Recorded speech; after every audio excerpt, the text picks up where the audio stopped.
Secretary of State Hillary Clinton will be sitting out on Thursday's congressional hearing into the Benghazi attack. 4 Americans, including U.S. Ambassador Chris Stevens, were murdered by terrorists. But tonight, Secretary Clinton is at home recovering from a fainting spell and a concussion.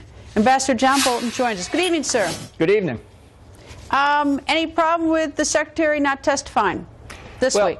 Well, I think she's going to have to testify at some point. And, you know, every Foreign Service officer in every foreign ministry in the world knows the phrase I'm about to use. When you don't want to go to a meeting or a conference or an event, you have a diplomatic illness. And this is a diplomatic illness to beat the band. I mean, I certainly hope it's nothing serious, but this was revealed in a way that I think was not transparent. And I think there's an obligation here, especially if Secretary Clinton decides to run for president, to indicate what happened. She may be testifying this week, but she's not going to escape it forever.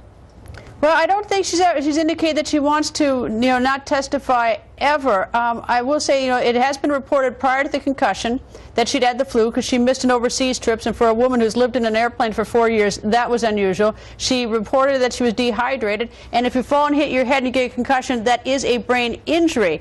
What I find more interesting, though, is that she did say that she is going to make available the entire copy of the investigations being done that's just been completed by Ambassador Pickering and Admiral Mullen, and she didn't have to turn over the entire report, just a summary of the report. So I see that as a positive step forward because it's time that the American people find out. I do not like, though, that this is being done behind closed doors on Wednesday. I don't get that one.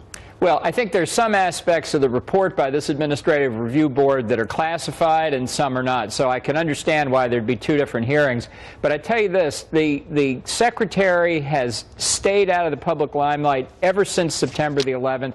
I think she was waiting for this report so that she could find out what it said and then fashion her testimony accordingly. Nothing more embarrassing than to say something and then have it contradicted and have to change her story later. So now she's had a chance to read the report and she can write her testimony at her leisure. And I think that is not transparent either.